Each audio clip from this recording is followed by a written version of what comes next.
All right, I've been trying to get my hands on the Nikon or Nikon, however you want to say it, ZR.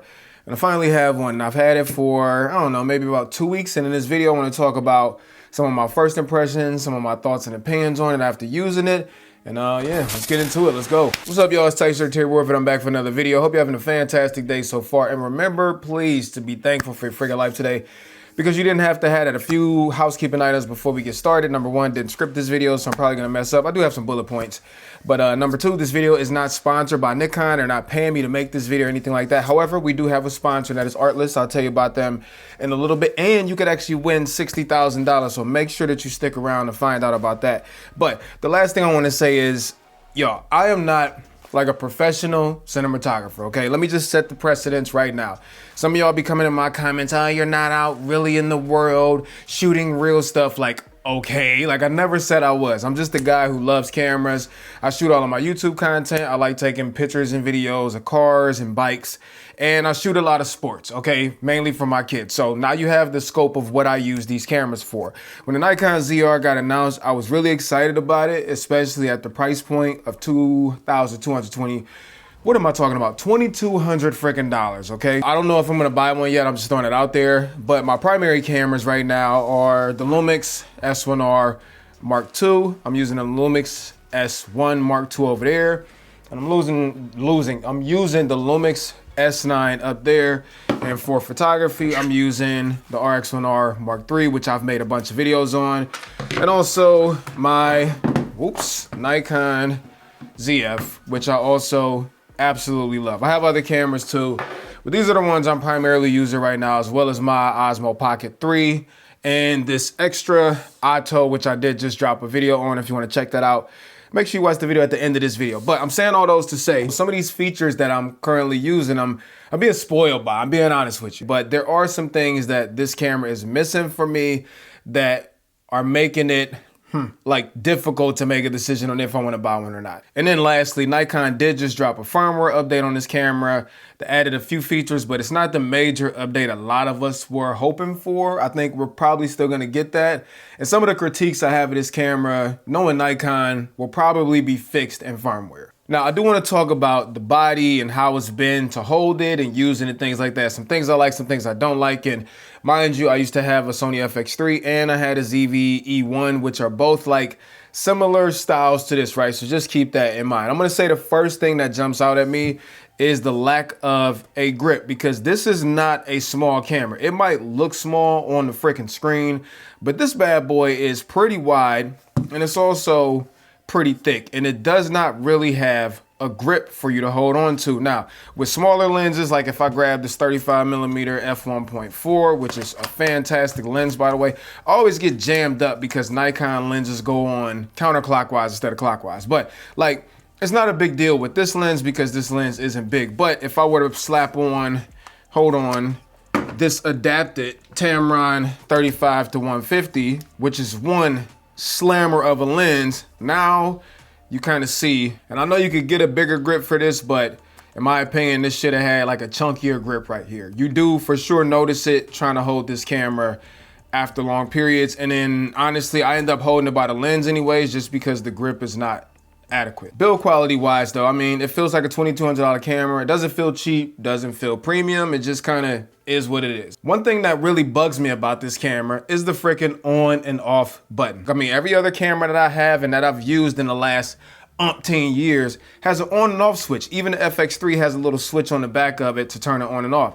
I don't like this button being here because it gets inadvertently pressed in the bag. I mean, they got a switch for photo video. They could have just put another switch over here. You get a rocker right here. You do get a dial right here and a dial on the front, which makes it easy to change like aperture, shutter, all that stuff. And then not many mount points on here at all. The only thing you got is a 1/4-20 mount on the bottom, and it doesn't bother me. Like, it was so many people like on the internet crying so much about this singular 1/4-20 mount on the bottom. I don't have any issue opening the freaking door to access the battery and the SD card while it's on the tripod. It's not that big of a deal. However, since we're talking about this right now, I absolutely cannot stand having SD cards under battery doors in the battery compartment.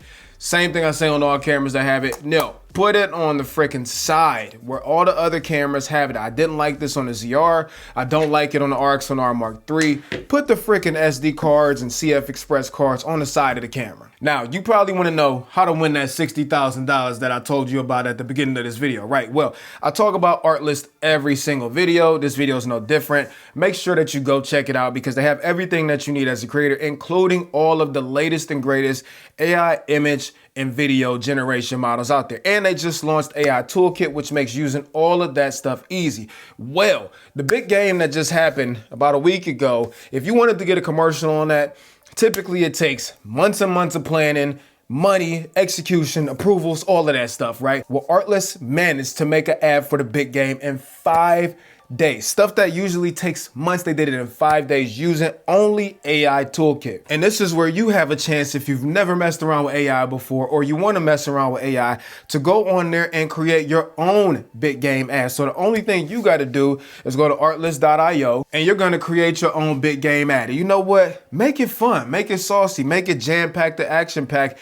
and use your imagination, like let it flow. And after you get done, upload it to all of your socials. Make sure you tag artlist.io and use the hashtag Artlist Big Game. Listen, whether you like it or not, AI is here to stay. It's going to be used for more and more productions and stuff like that. So y'all might as well just get used to it.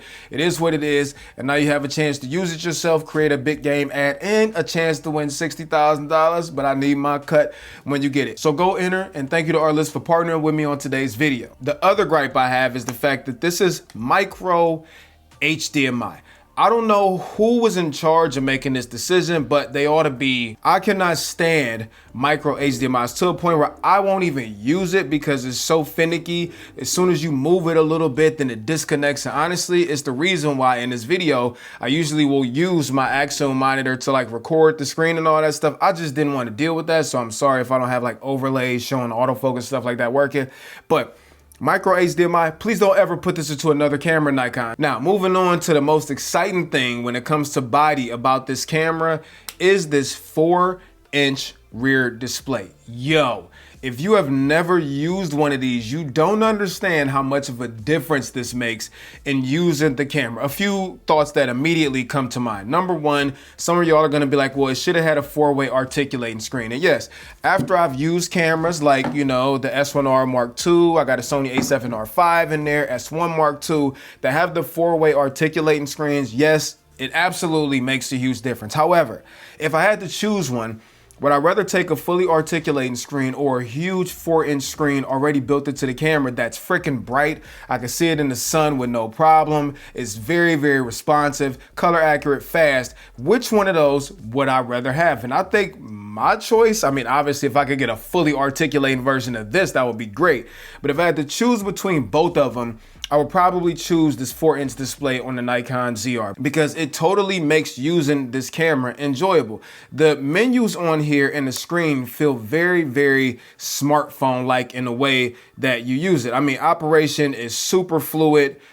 It's really, really good. And a lot of the other cameras I have touchscreens, and I forget that they have touchscreens because the freaking screens are so small. Well, this one, it kind of like invites you to use this huge touchscreen. And you kind of have to because it doesn't have a whole lot of buttons that you can really customize and stuff like that. But listen, all of those things being said, this display on the Nikon ZR is my favorite thing about this camera. Last few thoughts, because of what this camera is supposed to be, like a small camera that you can easily rig up on gimbals and all of that stuff. I'm all right with it not having an EVF. I mean, an EVF would have been great, but it doesn't have one and it's fine. And I do wish this bad boy had more tally lights on it. The next thing I'm gonna say about the Nikon ZR, this is one of the fastest cameras that I've used. Whatever X-Speed processor they're using in here, I'll try not to get all into that super nerdy stuff when it comes to processor and all that. But look, I'm gonna press the button, boom, it's ready to go, just that fast. And even navigating the menu, the touchscreen, everything is just super responsive. So like I said, using this camera is almost like using a smartphone. Now I do want to talk about image quality, but before we get into that, a few things. I told you at the beginning of the video that I use a lot of Lumix cameras, and I do for a reason, and it's because I love all the options that they give you. They're very, very unrestricted, but they also give you open gate and tons of anamorphic support, which I'm using the anamorphic right now to film this video. So Lumix cameras are really good for that. Now, some of y'all are gonna be like, oh, nobody cares about open gate.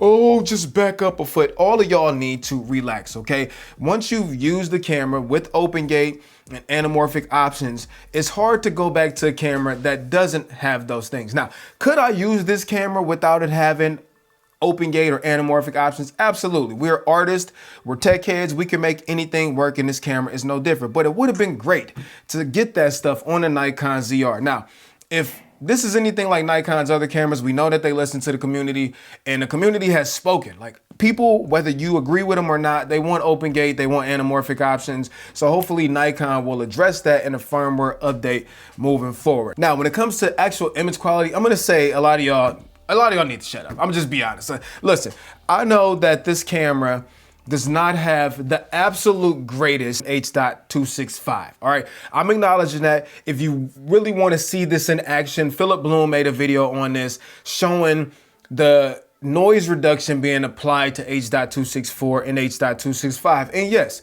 it does soften the image. And yes, compared to one of the Lumix cameras, or compared to if you want to use R3D, yes, there's a huge difference. However, with that being said, even the files that are H.264 and H.265, they still look good. They still look amazing. The only time that you would notice that there's a lack of sharpness or maybe like a lack of overall detail compared to like the Lumix S1R Mark II or even the Z6 Mark III, because it's the same sensor, would be if you were to put the files honestly side by side. And maybe I'm just speaking for myself.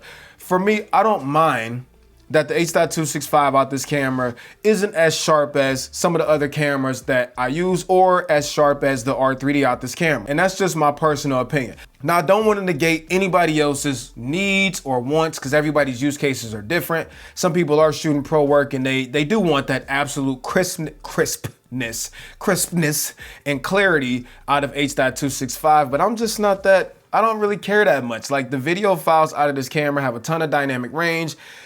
Maybe not as much as some of the other cameras, but you know, it's still way more than enough to work with as long as you protect the highlights and protect your shadows, just like any other camera. The image coming out of this camera, even if you are using H.265, it looks perfectly fine for 98% of scenarios you are gonna film. And if you need the ultimate clarity, then go ahead and switch it over to R3D. Now, this is not a pass for Nikon. They absolutely need to fix this super aggressive noise reduction at H.265.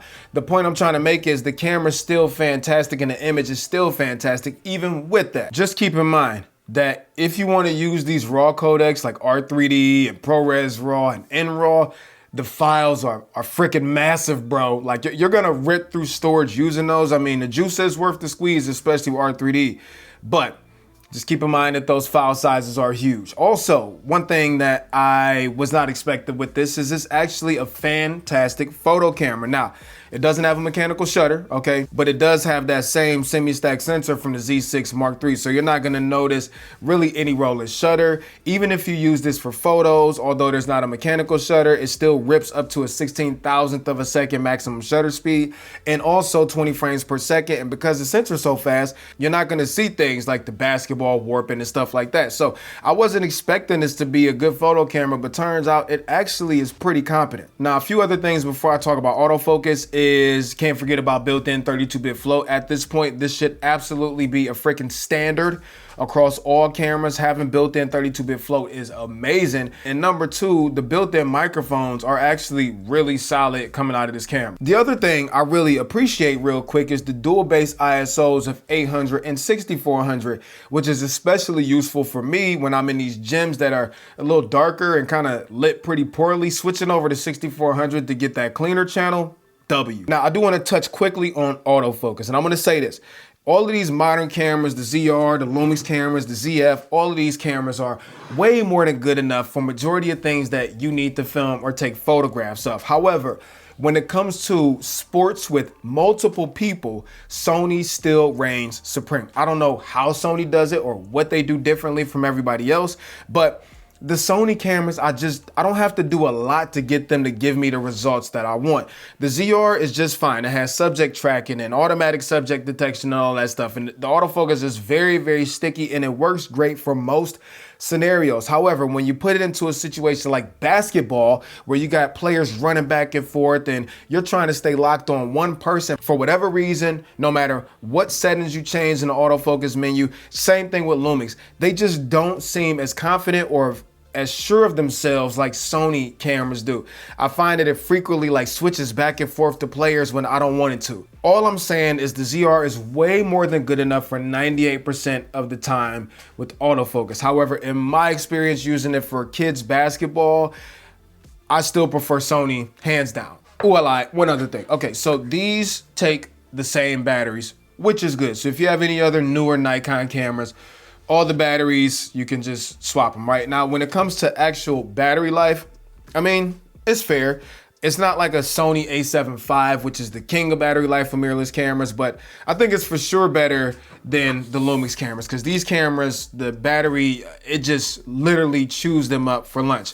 You'll get like, you know, filming in 4K and 6K, probably about hour, 15, hour, 20 minutes with the ZR, which is pretty par for the course. And then when it comes to like overheating, I mean, it's literally 3 degrees outside right now. So I've had a chance to put this through any real overheating challenging situations or anything like that. But I have heard that the ZR is phenomenal when it comes to thermals. Overall, so far, I really have enjoyed using the ZR, even with its couple quirks. This rear screen can't be understated. The camera is super fast. The image quality is great. Sure, it's got some quirks, but I'm willing to give a pass for those, and you know, Nikon's probably gonna address most of those anyways. My two biggest things are the lack of open gate recording and also any anamorphic support. So if Nikon could add those things for me, I'm not saying for me specifically, but if they add those, then for me, the ZR would become a serious contender, because I do love how, you know, it's a high powered camera, doesn't cost a lot, and I can adapt a lot of Sony glass, which I own a lot of. But I'm gonna report back as I use this thing more and keep sharing my findings and testing and what I like, what I dislike. And I'll be dropping some tutorials and stuff on the ZR. So anyways, let me know what y'all think about this ZR down there in the comment section. Did you cop one? Are you thinking about copping one? And if not, what you think about copping, or what did you cop? Let me know down there in the comment section. I will be down there kicking it with y'all, and make sure y'all join that contest for that $60,000, the Artlist Big Game Challenge. And when you win, I want my cut. And again, thank you to Artlist for partnering with me on today's video. So that's all I got for you. Until next time, peace and chicken grease. Tight shirt, Terry Warfield. I'm out. Peace.